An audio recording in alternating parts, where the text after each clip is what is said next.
Hello, and welcome back to our shared space here on YouTube, Natural Connection with the Shaman. Just wanted to talk about something really interesting really quick before I let you go. So I get a lot of signs from Pleiadians, Lyrans, and Sirians.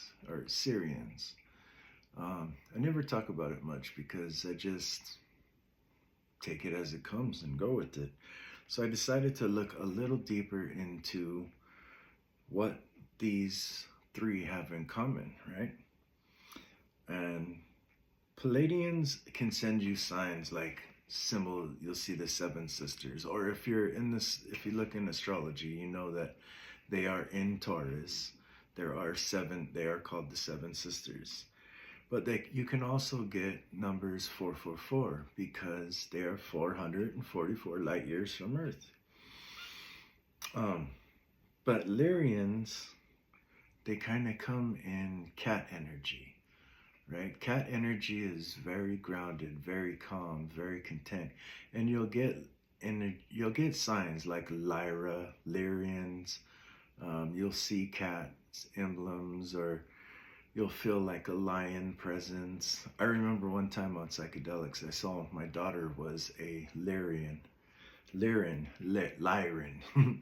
She had a cat face, lion-looking face. Lyra's number one star is Vega, and it's 25 light years from Earth, connected to Pleiades and Sirius. They're known as large, radiant beings with feline features. They're peaceful pioneers and warrior protectors. So if that's the kind of spirit you embody, you might be connected to the Lyrans. Lyrans, Pleiadians, and Sirians are connected through a shared galactic history. Lyrans being the ancient civilizations that the Pleiadians and Sirian civilizations came from or were influenced by. Lyrans are known to be natural leaders, standing for truth, freedom, and sovereignty with grounded and calm energy, and can move between dimensions and planets. Oops, I put and rules. And rules, yeah, and rules too. Lyrans can move. So that's very shamanistic about them. They have if you're a Lyran starseed, you're probably when I say the word shaman, what that really means is someone who can move in between dimensions and worlds and realities. Go into the spirit world, get messages, come back. Go into the star worlds, get messages, come back. Be in the middle of multi-dimensions at once, and just, for me, it's like viewing this reality as just one of many, many, many overlapping realities. But that's what a shaman means for me. That's what my gift is. So naturally, I resonate heavy with cats. I do. I've always said that I like cats more than dogs because cats they don't just give their love and attention to anyone. You have to be honorable to get the love of a cat. Cats are very grounded. They're not going to do much unless they want to do much. So feline energy is very calm. And leaders, have you ever seen a lion? They'll smack the shit out of things if you get out of line. So if you move between dimensions and planets and rules, I don't know why I channeled to write that, you may be connected to Lyrans. Now, what the Pleiadians stand for is spiritual awakeners, okay? They're the beings that help you with higher consciousness and universal love and unity. They're guides to help people transcend the ego and move towards a more conscious and harmonious existence. Now, whether you're going through transcending your ego right now, or you have gone through it, or it's been a long time, you're always going to transcend your ego. But they can work in very mysterious ways. They can show you signs of your ego mirrored to you. Like, unless you know what mirrored to you means, it's like an egoic trait of yours you may not notice until they show it to you in another being, or make fun of you through technology, make fun of you and your ego through technology. That's Pleiadians. They will help you break that ego. Sirians are peacekeepers, guardians, and spiritual teachers who carry wisdom from the Sirius star and are here to help humanity spiritually evolve to love, harmony, and compassion. So the Sirians make me think of Buddhists, like Buddhist teachings. So I have two things. I'm going to pull a card from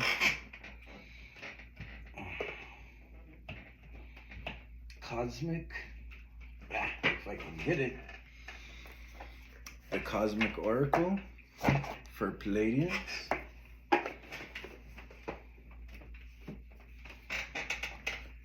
Buddha Wisdom, Shakti Power for the Sirians. And for the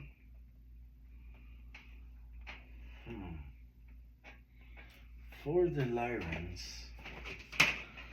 I'll go ahead and pull from the Shamanic Oracle. Okay, just one card each, okay? So we're going to start with the Shamanic Oracle. Now, I don't know this deck very well yet, so I will pull from the book as well, and I'll read from the book. So, Lyrans. This is like, let's channel the Lyrans and see what their message is for us. Wow, that came out really quick. Their message is divine breath. In peace I offer, and in peace I welcome. So go ahead and take a look at that card. Sorry about the reflections and flash in it. Very peaceful card. So number 16, what do we got? 16, divine breath. In peace I offer, and in peace I welcome. Our breath is a continuous reflection of the precious balance of life. The air we exhale can only be so because we inhale it. Oh, contrast. Today's theme has been contrast. Divine masculine, Anubis, contrast. Don't live in equilibrium, be in contrast. Anyways, likewise, in our lives, there is a constant exchange between giving and receiving, and respecting our rhythm during these exchanges is what is important to preserve our energy. Also, let us remember that we will receive to the extent that we give, and that the energy in which we participate in this divine exchange will be responsible for sowing flowers or stones on our path. So what you give, you will receive. Know that. That's been coming up a lot in my messages lately. Like, I can't explain to you how I receive messages. You just gonna have to take my word for it. But what I've been getting a lot in my messages is, if you're constantly receiving and you're just hoarding, right, then you're living in lack mentality, or like you're being selfish, right? So if you're giving, if you're receiving kindness, it doesn't have to be like items only. If you're receiving kindness, love, abundance, food, money, anything, items, clothing, give something, give in return. Like there's a good rule, 10%, give 10% of what you receive. This way you're constantly in the flow of giving back, right? Don't just be a hoarder. It's been in my messages a lot lately. Okay, when this card appears, become fully present once again. This card reminds us that breath is lent to us on earth for a defined time. The first exchange where we experience giving and receiving is done with the universe through our breaths. Reconnecting with it through these cycles of inhaling and exhaling brings us back into the presence of the moment. And it is only from this space where we find our balance that we can offer completely and accept fully what is being offered to us.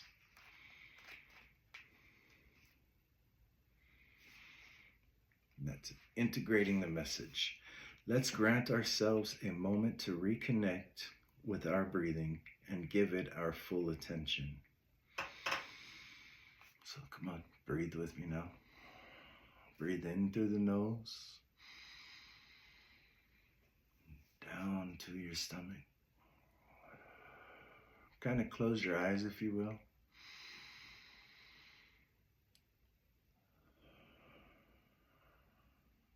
If any muscles on your body are tense, go ahead and loosen them right now.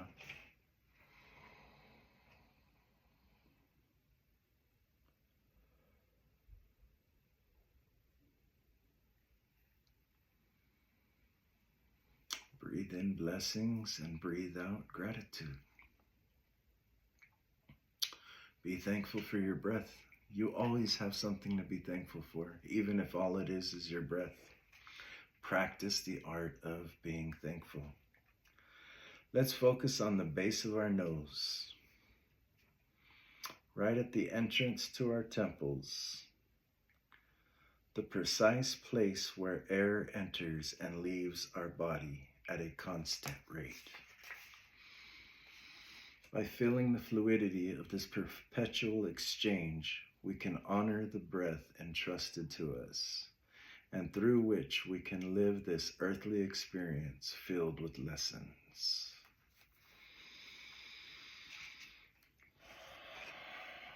So, very feline in nature, being grounded, being present. So, Lyrans' message to you is, or Lyrans, I'm still getting used to saying Lyrans. I don't know why, I always wanted to call them Lyrians, but whatever, whichever way it's called.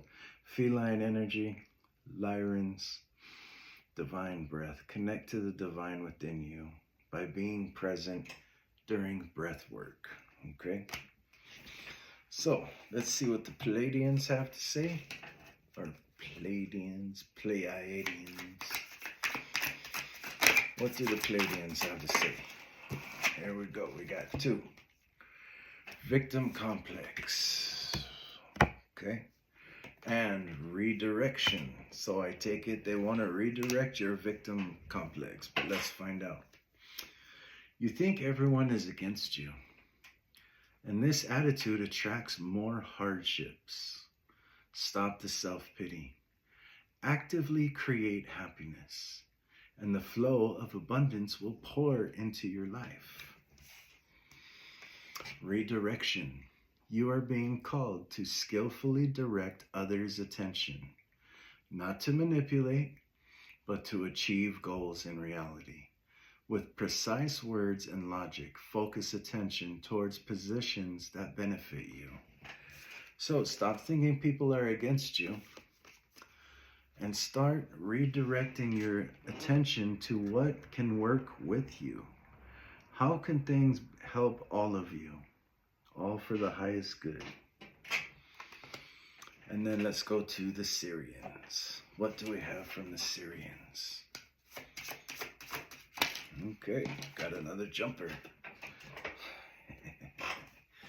Sirians are chakra sambara, union of wisdom and compassion.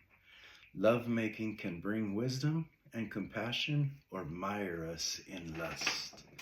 So, that's kind of self-explanatory. Are you overindulging in your sexual pleasure? Has it become an obsession to you? Well, that is lust. Love should be uniting. It should be something that sets peace, not obsession. Let's see what that has to say. That is number 37. Here we go. These two lovers cannot exist without each other. United as one, they have the means to reach their goal. Together, Samvara and Vajravarahi blend wisdom and compassion that flowers into enlightenment. Vajravarahi holds a Vajra chopper, symbolizing the cutting through of false ideas and the belief that we are separate from God. Her lover, Samvara, is completely engaged with her, but at the same time, he is conscious and aware of what is happening in the world. His other faces look right and left and behind him. He isn't immersed solely in his sexual delight. He is present, calm, and working. Beyond the card's edge, he holds a skull cap full of blood, as well as an offering too, and therefore conquest over demonic forces. So he's holding a cup of blood as an offering to and a conquest over demonic forces. His trident symbolizes his mastery of the energy flow in the three central channels of the body. The Ida Nadi, Pingala Nadi, and I don't know how to pronounce the other one. The three nadis. And the power that comes from knowing how to move them. The severed head represents humanity and shows that despite great accomplishments, the Buddha remains humble and human. He stands in warrior pose as spiritual work is demanding. It takes intensity and the strength of heart of a warrior to preserve through every stage and mundane trial of life. No one escapes, not even an accomplished master. We all face the same struggles. That's really important to remember. Yes, it's true. Every master that calls himself a master has faced the same challenges that you who call yourself inferior to a master face every day. I prefer to not call myself a master and be a perpetual student because it allows for expanding. Master is very limiting. Means there's nothing more to learn. In Buddhist art, the pose of lovemaking is considered so much more than sexual. It is called the father-mother union, or yabyum, kind of like yin-yang symbol. There are other examples of yabyum, couples in the Buddhist pantheon, but this example is a representation of chakra samvara practice. The feminine represents wisdom, the masculine represents compassion. It is refreshing to see the act of love portrayed simply and proudly, without hiding behind fig leaves or gauzy curtains. Buddhism fully embraces our humanity and acknowledges that the body is along for the ride. It is a joyful part of the work towards enlightenment. So, what I'm gathering here from Lyrans, Pleiadians, and Sirians.